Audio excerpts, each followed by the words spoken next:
कि ये जो डिस्ट्रिक्ट्स में हम जो प्रोजेक्ट्स चला रहे हैं, डिफरेंट स्कीम्स गवर्नमेंट की हैं, उनको इम्प्लीमेंट करना है। लोगों की बात करूँ तो अभी सरकार की तरफ से कौन कौन सी स्कीम चलाई जा रही है जिनसे किसान या फिर जो लोग लाभार्थी हैं वो फायदा उठा सकते हैं? सब्सिडीज तो ऐसा कुछ है?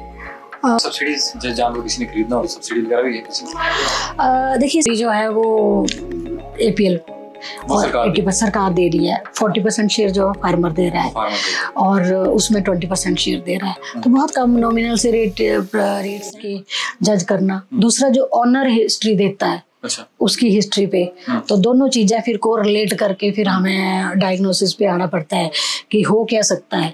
लेकिन उसमें वही बात होती है कि कई बार ओनर की तरफ से भी हिस्ट्री थोड़ी मतलब इरेटिक सी आती है, बिल्कुल सही हिस्ट्री नहीं आती।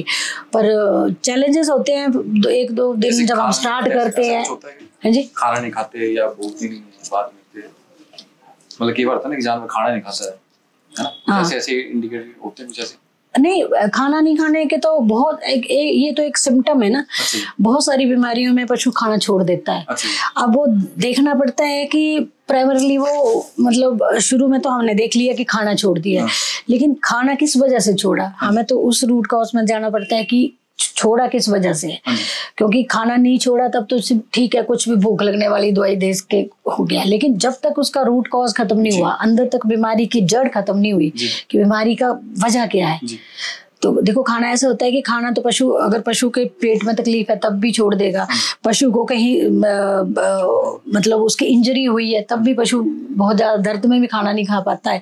तो वजह तो काफ़ी है, पर वही बात है कि वो मॉनिटर करके उसको एनिमल को रोज़ देख के उसका फिर पता लगाया जाता है कि क्या है। फिर ट्रीटमेंट, सिम्टोमेटिक ट्रीटमेंट शुरू करके फिर उसके बाद ज़रूरत पड़ती है तो फिर डायग्नोस्टिक प्रोसीजर भी देखने पड़ते हैं। उसमें भी हमारे पास थोड़ी सी प्रॉब्लम ये होती है कि अब जो डायग्नोस्टिक हमारे पास, अब तो खैर थोड़े बहुत फैसिलिटीज़ होने शुरू हो गई हमारे हॉस्पिटल्स में। पहले तो ऐसा होता था कि फील्ड में हमारे पास हॉस्पिटल्स में भी ज़्यादा हमारे पास कुछ साधन नहीं होते थे, तो डायग्नोसिस में मुश्किल होती थी। और ज़्यादातर ये होता है कि ज़्यादातर केसेस हमें डोर टू डोर देखने पड़ते हैं, फील्ड में जाके देखने पड़ते हैं। वहाँ तो हमें जो लिमिटेड रिसोर्सेज है उन्हीं में काम करना पड़ता है, वहाँ तो इतने ज़्यादा होता नहीं हमारे पास रिसोर्सेज। तो धीरे धीरे करके फिर वो पहुंच पाते हैं, हम डायग्नोसिस पे पहुंचते हैं। फिर जब प्रॉपर डायग्नोसिस हो गई तो फिर ट्रीटमेंट ठीक ढंग से शुरू हो जाए। मैम, एक सफर रहा आपका कि आपने फील्ड में काम किया, अभी आप डिप्टी डायरेक्टर हैं जैसे, तो उस बीच क्या क्या चैलेंजेस आए, मतलब क्या क्या? चैलेंजेस तो डिफरेंट टाइप के, क्योंकि देखिए शुरू की जॉब तो, अब फील्ड में जॉब की पहले तो एज वेल वेटनरी ऑफिसर, पशु चिकित्सा अधिकारी जो हमारे हॉस्पिटल्स में होते हैं। तो शुरू में जब वहाँ पे काम किया तो वहाँ तो एनिमल ट्रीटमेंट का ही मेन वर्क होता है, तो उसी तरह का वर्क, साथ में लोगों की पब्लिक डीलिंग्स, लोगों के साथ लोगों की कंप्लेंट्स को सुनना। लोगों की क्या क्या उम्मीदें होती हैं उनकी? लोगों की उम्मीदें तो काफ़ी ज़्यादा होती हैं, क्योंकि लोग तो नेचुरली अब उन्होंने एनिमल रखे हुए हैं, अच्छे एनिमल रखे हैं, तो लोग तो चाहते हैं कि उनको मतलब बिल्कुल एग्जैक्ट टाइम पे ट्रीटमेंट मिले, एनिमल्स के लिए पूरी मेडिसिन का पूरा उनको हॉस्पिटल से मिल जाए, साथ में और भी अगर सब्सिडाइज रेट्स पे फीड है, मिनरल मिक्सचर्स हैं, वो मिल जाएं। तो डिपेंड करता है एक्चुअली। हमारा तो ये होता है कि हम तो ये सोचते थे कि चलो लोगों की उम्मीदों पे हम खतरा उतर सकें, जितना हम मैक्सिमम कर सकते हैं। तो ट्रीटमेंट एस्पेक्ट को तो ये है कि लोग जैसे ही कोई बीमार पशु हमें रिपोर्ट करता था, ऑफ टाइम में भी हमारे पास जब भी किसी ने अप्रोच किया है तो हमने उसको कोशिश की कि उसको प्राइमरली मतलब उसको ट्रीटमेंट हम प्रोवाइड करें। वेटनरी ऑफिसर के बाद जब सीनियर वेटनरी ऑफिसर की प्रमोशन हुई, प्लेसमेंट ही होती है वो हमारे डिपार्टमेंट इसमें, तो जब वो सीनियर वेटनरी ऑफिसर के पोस्ट पे हुए तो सब डिविजनल लेवल पे हमारी पोस्टिंग हो जाती है। तो बाकी टेक्निकल काम तो वैसा ही रहता है, उसमें साथ में फिर एडमिनिस्ट्रेटिव भी थोड़ा सा पॉइंट जुड़ जाता है कि हमें सब डिवीज़न के जितने भी हॉस्पिटल्स हैं वो भी हमारे अंडर आ जाते हैं, उनकी मॉनिटरिंग और उनकी लुक आफ्टर भी पूरा सारा हमें सब डिवीज़न के जो ऑफिसर है उसको देखना पड़ता है। सब डिवीज़न लेवल के ऑफिसर्स के साथ मीटिंग्स, ये सारा कुछ फिर उसमें ऐड हो जाता है। उसके बाद फिर एडमिनिस्ट्रेटिव पोस्ट पे आ जाते हैं कि डिस्ट्रिक्ट लेवल पे जब एज असिस्टेंट डायरेक्टर ज्वाइन करते हैं नेक्स्ट प्रमोशन में, तो एज असिस्टेंट डायरेक्टर फिर हमारा वो टेक्निकल वर्क तो छूट जाता है, पर तब फिर हमारा ऑफिशियल वर्क स्टार्ट हो जाता है कि ये जो डिस्ट्रिक्ट्स में हम जो प्रोजेक्ट्स चला रहे हैं, डिफरेंट स्कीम्स गवर्नमेंट की हैं, उनको इम्प्लीमेंट करना है। लोगों की जो भी फील्ड के स्टाफ हैं उनकी प्रॉब्लम्स हैं, उनके इश्यूज हैं, वो सारे टैकल करने हैं। उनकी जो 2 पोस्ट होती हैं मतलब डिस्ट्रिक्ट लेवल पे जो असिस्टेंट डायरेक्टर्स की, एक प्रोजेक्ट की और एक एक्सटेंशन की। तो प्रोजेक्ट्स के जो डिस्ट्रिक्ट लेवल के असिस्टेंट डायरेक्टर्स होते हैं वो प्रोजेक्ट्स का देखते हैं, सारी स्कीम्स का देखते हैं, और जो एक्सटेंशन के होते हैं वो सारा ड्राइंग डिस्पर्सिंग उनका होता है, फाइनेंशियल वो देखते हैं। तो दोनों तरह के काम जो है वो उस लेवल पे सीख लेते हैं।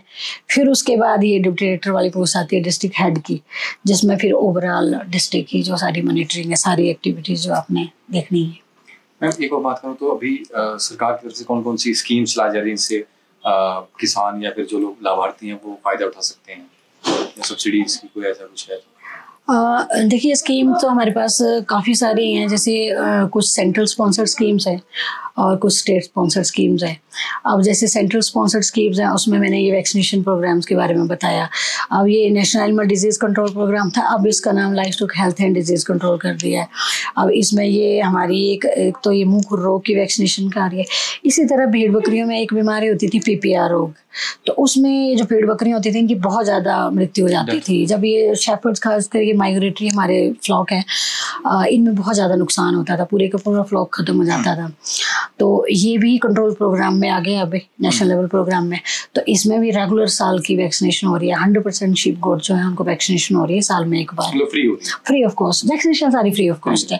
इसमें बस वही है कि लोगों का सहयोग हमें मतलब पूरा मिल जाए तो हम 100% वैक्सीनेशन। कहाँ पे होती है, या हॉस्पिटल में होती है या डॉक्टर? नहीं, डोर टू डोर ही वैक्सीनेशन सारी डोर टू डोर है, डोर टू डोर है। इसमें कहीं थोड़ा बहुत आता है, हमारा इशू आते हैं हमें, जैसे ये हमारी जो गुज्जर कम्युनिटी है, माइग्रेटरी इनका आते हैं। जैसे अभी ये पंजाब से आते हैं, ये पोंग वाले एरिया में सारे ये गुज्जर्स हैं। ये वैक्सीनेशन करने में इनके थोड़ा इशू आते हैं कि ये वैक्सीनेशन कराने में मतलब इनको थोड़ा बहुत है कि वैक्सीनेशन नहीं करानी।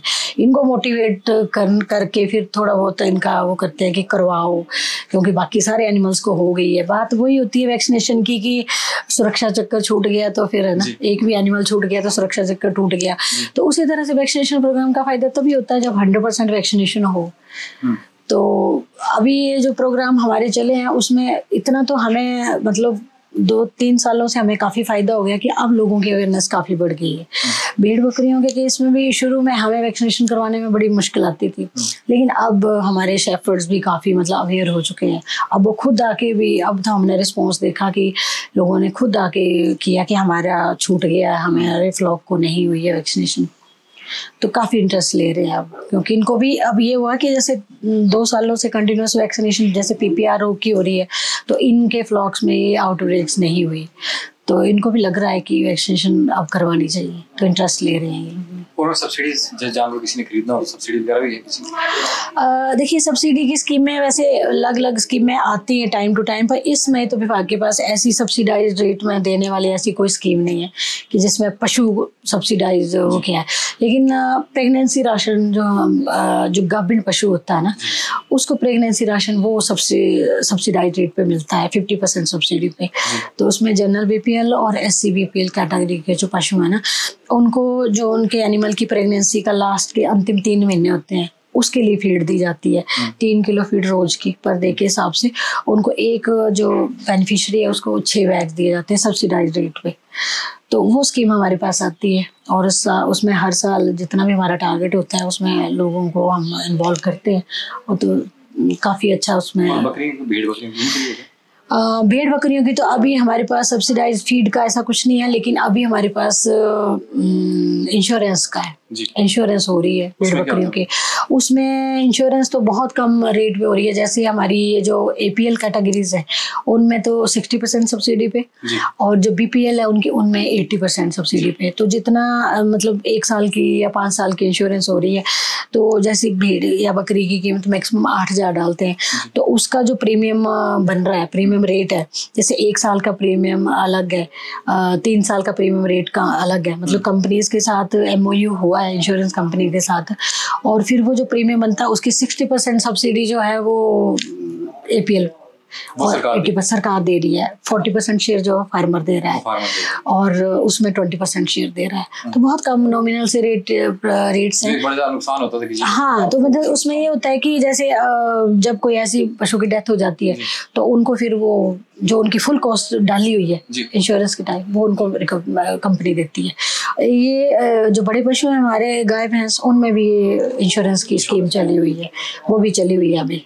एक और चीज है कि जियो टैगिंग की गई जानवर है ना, टैग जो लगाते थे, लेकिन उसके बाद भी कई बार हमने देखा कि लोगों ने फिर भी गाय वगैरह छोड़ना शुरू कर दिया, तो उसका क्या रीजन था? रीज़न तो देखिए ऐसा है ना कि हमारी तो अब जैसा है कि ये जो राष्ट्रीय गोकुल मिशन हमारा चला हुआ है सेंट्रल गवर्नमेंट का, ये भी प्रोजेक्ट है, इसमें हमारे जितने भी पशु हैं सभी को टैग लगेंगे। और जो आर्टिफिशियल इंसेमिनेशन होती है हमारे गाय भैंसों में, जो मेन काम है वो तभी होगी जब वो पहले उसकी टैगिंग होगी। और वो एक नेशनल डिजिटल लाइवस्टॉक मिशन हमारा पोर्टल है, NDLM पोर्टल, उस पे सारे एनिमल्स की रजिस्ट्रेशन होती है। टैग से टैग नंबर डाल के, आधार और फ़ोन नंबर डाल के वो लिंक हो जाता है सारा। मतलब हर पशु की रजिस्ट्रेशन जो है वो उस पोर्टल पे हो रही है, NDLM पोर्टल पे हो रही है। तो पशु तो हर एक रजिस्टर हो जा रहा है। और पर उसके बाद ये है कि जो लोग छोड़ रहे हैं, इसमें ऐसा है कि जो पनिशमेंट का जो शुरू में रखा था कि पशु जो आवारा छोड़ेंगे, जो रोड पे टैग वाले पशु होंगे, उनको जो पनिशमेंट का रखा था पंचायती राज एक्ट, जब उसमें हुआ था प्रोविज़न कि ये जो दंड का प्रावधान था वो पंचायतों और म्यूनिसिपल कमेटीज को दिया था कि वो उसमें अगर फाइन करना चाहें तो अब ऐसे पशुओं को उनकी पहचान करके, पहचान तो डिपार्टमेंट कर देगा, टैग से पहचान हो जाती है मालिक की, लेकिन जो उसको दंडित करने का पावर है वो पंचायत